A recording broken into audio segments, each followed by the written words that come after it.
what is up guys, hope you're doing well. I know it's been really a long time since you heard my voice, but today I am back with an amazing recipe, which is Arabic ice cream roll. And now without further ado, let's jump into the recipe. First of all, add full fat milk to our pot on the stove. Also add some sugar. I'll put the details and the measurements in the description box below, so make sure you check it out. Make sure you whisk really well the sugar with the milk, so the sugar would dissolve in the milk. And once you feel the milk is warm, it's time to add the secret ingredient that makes Arabic ice cream. It's called sahlab. I'm not using drinking sahlab, I'm actually using raw sahlab, and I'm mixing it with a little bit of sugar so it wouldn't clump once I add it to the milk. And as you can see, I'm adding sahlab gradually because it will clump in the milk if I don't add it gradually and if I don't whisk really well and so fast. And after adding sahlab, I'm going to add another ingredient, which is mastica, and it looks like this. As you can see on the screen, it comes like pretty small stones, as you can see, but I'm about to crush those stones so I can add them to my mixture. And to be honest with you, without adding sahlab and mastica, it's not going to be Arabic ice cream at all, because those two ingredients give our ice cream a special taste and consistency. Actually, if you haven't tried Arabic ice cream before, maybe you'll be a little bit surprised with the texture because it's a little bit gummy. And same as sahlab, I'm going to add a little bit of sugar to it so it dissolves really well when I add it to the milk.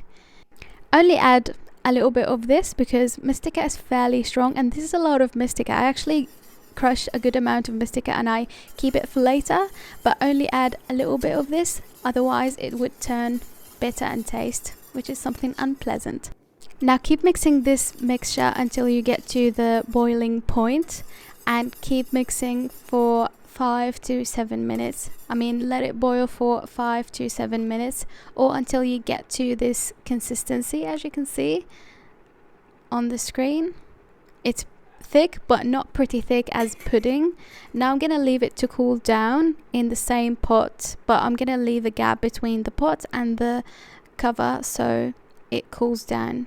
Once it cools down, I'm going to add thick cream to the mixture, and I'm going to add heavy cream as well. Now as you can see, it's pretty thick. Now I'm going to add the heavy cream and the thick cream as well. To be honest with you, I call it thick cream, but it has got some other names like table cream or double cream, but I call it thick cream. So honestly, I don't know if you can get your hands on this or not. But anyways, I actually put the pot as it is in the freezer, and I take it out after a couple of hours, like maybe 3 to 5 hours, or until it's frozen, as you can see, but not very frozen. And I fold it using a scraper, as you can see, because I'm going to beat it using this heavy tool that I actually don't know what this is called. But anyways, I beat it like this. You can use a hand mixer or hand blender, but today I thought about showing you the traditional way and the original way of making ice cream. They used to beat it like so, as you can see, because they had no ice cream machine in the past. So this is the technique that they used to use. And to be honest with you, I usually use a hand mixer in this step because I don't want my hand to become so sore the next day. But sometimes I beat it like so, as you can see. Anyways, now I'm gonna put it back to the freezer, and I'm gonna crush some pistachio, because pistachio is actually another ingredient that makes Arabic ice cream so special. Now I'm gonna crush it using this tool again. I want the pistachio to be crushed roughly, as you can see. Did I forget to tell you that I'm gonna leave the ice cream in the freezer for overnight, or for at least 12 hours. So we want it to be really hard and frozen really well. Now I took it out of the freezer. I actually left it for a couple of minutes out of the freezer, so it's gonna melt a little bit so I can work with it easily. Now I'm folding it using the scraper again, and I'm going to beat it again. And the question is now, why beating the ice cream? because ice crystals would form while it's in the freezer and it will become really hard, and we don't want to eat icy ice cream. We want it to be creamy. We want that creamy consistency when it melts in your mouth. It's just really so special and delicious. So that's why I beat the ice cream rather than using an ice cream machine or anything else. So yeah, this is what they used to use in the past, and look at the consistency of this ice cream. It's so gummy, and this is what makes Arabic ice cream so special. And now we're ready to move on to the next step, which is to put the ice cream in a tray. Actually, metal tray would do the job better, but actually I got this Pyrex tray that I'm gonna put in the freezer. Actually, I chose this because it's a little bit wide and suits what I'm gonna do with the ice cream. But actually, put it in a plastic container or an airtight container is way better, because it would not let the air come into the ice cream, so the ice crystals wouldn't form. But this is what I got, and I actually usually use the airtight container, but you know, I told you this tray would do the job this time, because I'm going to roll the ice cream, and now I'm gonna sprinkle the pistachio on top of the ice cream. I think that was a mistake actually, because when I wanted to put the baking sheet on top, actually did not stick, and that would let the air to come in to the ice cream even more.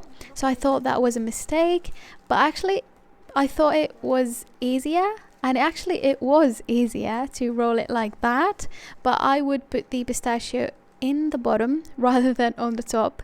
So yeah, this is a mistake. I didn't usually roll my ice cream, but today I thought it's just a special recipe, so why not rolling the ice cream? So actually it was my first time rolling it. Yeah, so you can learn from my mistakes. I actually covered it really well with plastic wrap, and I put it in the freezer for overnight, and now I took it out of the freezer and I'm just testing the ice cream if it's ready to be rolled, and I thought that it's ready. It has to be a little bit soft, not very soft that it melts, and not very hard it would break. I removed this baking sheet or baking paper, and now I'm going to start rolling. And I had to make this clip so fast because it's really boring. But yeah, as you can see, I'm rolling it gently and slowly.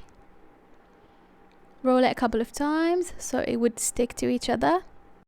I think it looked really decent and I loved it.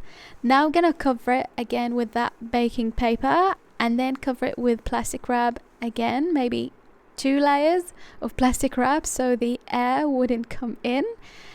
And I know that this is a really long process, actually really hard and long, but I think that it's worth it because it's so pretty. I think it looks really beautiful when you see the ice cream roll. I mean, a giant ice cream roll. Yeah, let me know what you think in the comments below. Now I'm gonna put it back to the freezer for overnight and take it out of the freezer when it's ready. Look how beautiful it is. But maybe next time I'm going to roll the ice cream and then cover it with pistachio, not putting the pistachio on top, and then roll the ice cream. So yeah, but actually it looks so beautiful like this because you can see the pistachio inside. But yeah, anyways, I hope you really enjoyed this video and find it helpful and useful. And yeah, leave me a comment and share this video if you like it. And let me know if you are willing to make this ice cream roll. For me, I think that I'm gonna make this again. Although I always make this ice cream, but I put it in my container and I throw it in the freezer. I think that's just way easier, but maybe for someone so special, I would make this. Anyways, I hope you really enjoyed this video, and I shall speak to you all in my next video. Bye bye.